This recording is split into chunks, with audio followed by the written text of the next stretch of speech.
রোজাদারের দুইটি খুশি, একটি খুশি ইফতারে, অপরটি হয় আল্লাহর দিদার রোজা সুরের প্রান্তরে।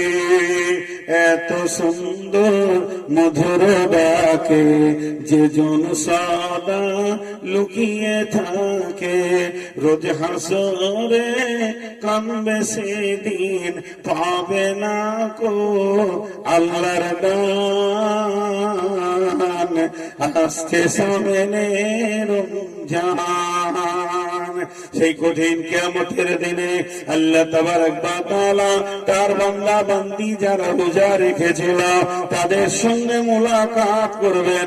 এখন আপনারা বলেন, যার হাতে জাহান্নাম যার হাতে জান্নাত, আল্লাহর হক কত বড়।